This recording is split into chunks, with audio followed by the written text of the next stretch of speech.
So we have reached the semi-final of the Euros, and we've got Spain, we've got France, we've got England, and we've got the Netherlands. One of these four teams is going to be crowned champions on Sunday, and I think we need to just have a little go through these two fixtures that are taking place and see A, who we think is going to progress, and B, why. I do genuinely think there is a case to be made for all four of these teams. I think they've all got good enough players or decent enough squads, or genuinely are just on such a rich vein of form that you can quite comfortably see them winning the whole thing. I mean, they're in the semi-finals for a reason, right? So if we start off with the first fixture, so that being Spain versus France, going to take place on Tuesday evening, it's hard to not just immediately run to these boys and think, yeah, Spain gonna fucking smack them up with how good they've been, all the pace and all the power going forward, still relatively solid defensively, and realistically they threw out one of the favourites in Germany, like the home nation of the tournament. They were like, yeah, we'll deal with you, despite it going to extra time and having like the whole fucking country on them. They looked wonderful, to be honest. They soaked up a lot of pressure against that German side. I know they did eventually crumble towards that 90th minute there in the quarter-final, but they continued to soak it up, hit them on the break, and that Marino header is like, I've never seen a man leap like that, to be honest with you. It was crazy, and the spirit that you'll get from that last-minute winner, in a similar sort of vein to like the penalty shootout that hopefully England can muster, that's huge. That is huge for a team moving forward, you've got to think. And then when you compare it to who they're actually playing, France have been so arse, man. Like, they just have. I'm sorry, I know they've got the players there, and I know they've clearly got the squad to do it. What, they won the World Cup in 2018, got to the final in 22? Yeah, whenever the Qatar one was, when Mbappe scored that fake hat-trick because it was all penalties. But you get my point. They've got an elite group of players that can do it, and they've done it before, and it's the same group of players, so they're there for a reason. But their highest goal scorer is literally the own goal, man. Like, they've been awful. They've been absolutely dreadful. Barely scraped past a failing and aging Portugal side. It's, as I was sort of saying, it's hard to not just immediately think, yeah, Spain got this in the bag. But the French know how to do it. There's way more experience in that side than in that Spanish side. There's a lot of youth there, a lot of inexperience, and you'd worry if potentially it starts going France's way, they might not be able to recover. So my heart and literally my chest is saying go for Spain on it. My head is saying France just because I think they'll find a way to do it and grind it out.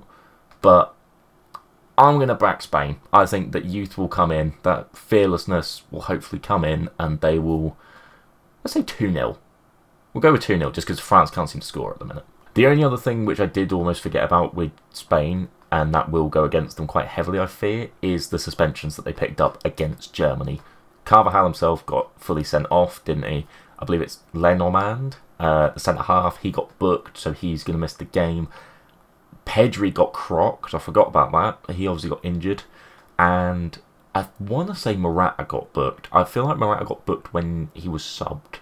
I don't know if that means he misses the next game fully, but I know for a fact the defensive two are in jeopardy of not playing. So, again, you've got a wealth of experience there in Carvajal.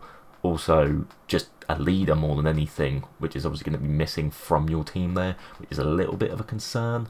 So, again, that does sway things a little bit more in the French's favour, because I don't believe they have any bookings. Oh, I'm going to double check that right quick.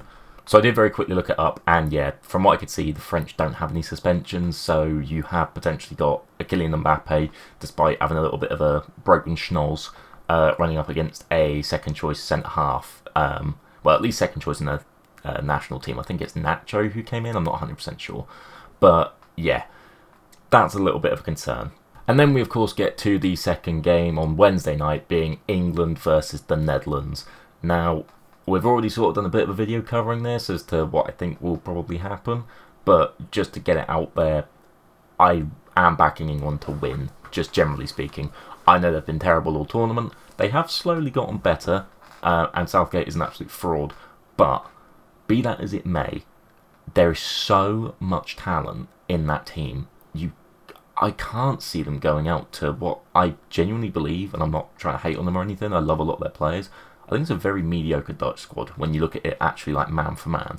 They've got a very, very good centre-half, and obviously in Van Dijk. The midfield, I can't think of anyone particularly. I believe, is Frankie de Jong injured? I haven't noticed him playing in the tournament. I think he is out. You've got Depay, who personally I think is a little bit overrated. And then you've got Gakpo in incredible form in a forward sense. But that's it. They're a very solid, very industrious looking team, and they will create chances, and they can hurt England 100%. But I was more worried about Switzerland than what I am about the Netherlands. We'll put it that way. And then from that England perspective, of course, we know how weird it's been, how criminal some of the decisions have been from Southgate in terms of the personnel, in terms of the late substitutions, in terms of the positions players are playing. Honestly, the fact that Trippier's ahead of Trent in that team genuinely blows my fucking mind, but that's whole another thing. And this is something that I picked up on my last video, so go check that out if you haven't already. That penalty shootout win will build so many of them players up, and the mentality that a lot of those players just genuinely possess when you've got the likes of Bellingham, who's just a winner, Trent, winner, Foden, winner, Palmer, even, winner. All of these players with that elite mentality can carry the likes of Kane, who has been shit all tournament. The fact he's playing is a joke, but again, another video. You've got the players there that should win that game. Like, even on paper, taking like form or whatever out of the equation, on paper, that England squad, in theory, is better than any other in the tournament. Other than maybe France, but I think you could argue it either way. So, I would back England to win it. I can see it being a tight game. I think it'll be another extra time game. I could see them both being extra time, to be honest with you. I think both fixtures is going to take a lot out of these teams. But, to be honest, I would just want them to be exciting games. I think we all do. The group stages absolutely exploded this tournament. It was great. And then it slowly declined as we've gone through the knockouts. But, yeah, hopefully we're back on form with it. So just to sort of summarise on that second semi-final, I will be backing England fully on there. I do think they have got the better team, as long as they continue to play the way that they're playing, because, don't get me wrong, they've been playing like arse, but if you take out of the equation the 35 minutes in that Serbia game, where they were amazing, and then went to absolute shit, they have gotten progressively better each game. They have. I know it's not been brilliant, it's been fucking awful, to be perfectly honest with you, but if they can continue that little trend up, and they just have enough star power there for like the moments, like Saka's great goal, Bellingham's overhead kick, all stuff like that, I believe they can win.